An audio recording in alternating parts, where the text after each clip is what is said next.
আমাদের ছেলে যাদের বয়স এখন 12 থেকে 15 বছর, তারা আমাদের চেয়ে অনেক বেশি অ্যাডভান্স।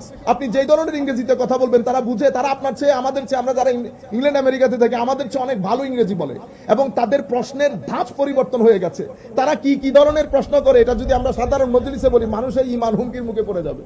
মানুষের ঈমান, এই যে আমি জাস্ট একটা প্রশ্ন আপনাদেরকে জাস্ট আন্ডারস্ট্যান্ড করার জন্য, মানে ইন্টেলেকচুয়ালি আমাদের ছেলে পুলে, আমাদের বাপদাদারা কোনোদিন এই প্রশ্ন করেন নাই। A very simple question of 15 years of age, একটা 15 বছরের ছেলে। ওস্তাদ আপনি বলেছেন যে আল্লাহ রাব্বুল আলামিন আদমকে সৃষ্টি করেছেন পৃথিবীর জন্য, ওয়াইজ ক্বালা রাব্বুকা লিল মালাইকাতি জাইলুন ফিল আরদ, তাহলে ফিল আরদের জন্য বানিয়েছে। এরপরে আমি বলছি আদম আলাইহিস সালাম জান্নাতে ছিলেন, তো কন্ট্রাডিকশন হয়ে গেছে না? বানিয়েছেন কিসের জন্য? ফিল আরদের জন্য। তো ফিল আরদেরটাকে ফিল জান্নায় হলো কেন? নাম্বার 1। নাম্বার 2, তো জান্নাতের মধ্যে শয়তানকে যেহেতু, কারণ আমার জুমার স্পিচ থেকে প্রশ্ন, শয়তানকে যেহেতু বের করে দিয়েছে, তাহলে এই শয়তান আবার জান্নাতে ঢুকলো কেন? তাহলে জান্নাতের গার্ড কোথায় ছিল তখন? আপনারা বুঝতে পেরেছেন? এখন আপনি যদি বলেন নাউযু বিল্লাহি মিন যালিক, আপনি আমার ছেলেটাকে এই তিজমের দিকে ঠেলে দিলেন। হ্যাঁ, এগুলা হচ্ছে ইন্টেলেকচুয়াল ডেভেলপমেন্ট, এবং সামনের প্রশ্নগুলো আরো খতরনাক হবে। এগুলা হচ্ছে সোসাইটির মধ্যে এই যে যারা কনসেপটিভ মাইন্ডসেটের লোক, পারসেপটিভ মাইন্ডসেটের লোক, তাদের ইন্টেলেকচুয়াল ডেভেলপমেন্ট হয়েছে। আপনি সিম্পল খাওয়া দাওয়ার ক্ষেত্রে যদি যান, আমার ছেলেকে জিজ্ঞেস করেন কি খাবেন, একেবারে আমাদের চট্টগ্রামের গৌগ্রামেও যদি গিয়ে জিজ্ঞেস করে, সে বলবে চিকেন ফ্রাই খাবে। আপনি তাকে পিঠা বলেন, খাবে না। তো পিঠা আমার জিনিস, আর চিকেন ফ্রাই ওয়েস্টার্নাইজড। আপনি যদি তাকে বলেন পিজা, সে খাবে। বার্গার খাবে। আপনি তাকে চিতল পিঠা খাইতে বলেন, বা আপনারা কি কি পিঠা বানান খাইতে বলেন, খাবে না। তাহলে অটোমেটিক্যালি আপনি আপনার জানা না জানা সবকিছুর মধ্য দিয়ে আপনার ঘরে থেকে কোন মুহূর্তে সে ওয়েস্টার্ন হয়ে গেছে আপনি বুঝেনও নাই।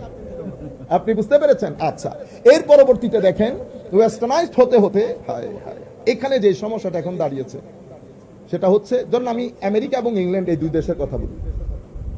যেহেতু আপনি দিন থেকে বের হয়ে গেছে, তাদের কাছে এখন জীবনযাত্রা সেকুলারাইজড এবং ওয়েস্টার্নাইজড জীবনযাত্রা, সায়েন্স, টেকনোলজি, তাদের ম্যাক্সিমাম টাইম যায় স্ক্রিনে মানে তাদের বলতেন, আমাদেরও সেই মোবাইলে।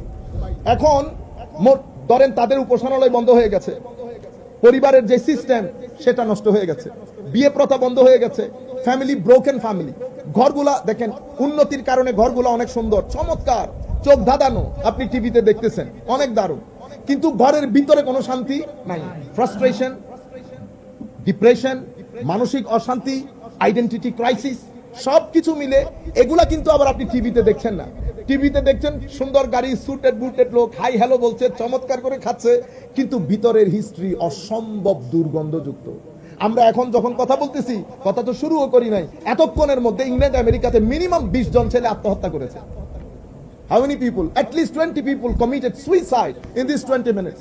আপনারা দেখেন না, হঠাৎ করে আমেরিকাতে ঘর থেকে বের হয়ে ছেলেটা 20 জনকে গুলি করে, কিছুদিন আগে আমাদের পুলিশ অফিসার মেরে ফেলেছে।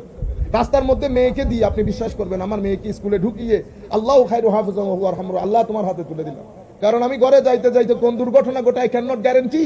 এটা আমি বলতেছি পৃথিবীর সবচেয়ে সভ্য দুনিয়ার কথা। তাইলে কোন জায়গায় সমস্যাটা হয়েছে? সমস্যাটা হয়েছে আপনি দিনকে বাদ দিয়ে সোসাইটির মধ্যে কিছু ক্রাইম হয়েছে। ক্রাইমের মধ্যে ফ্যামিলি ব্রোকেন, ছেলে জানে না তার মা কোথায় থাকে, তার বাবা কোথায় থাকে, মাঝে মধ্যে দেখা হয়।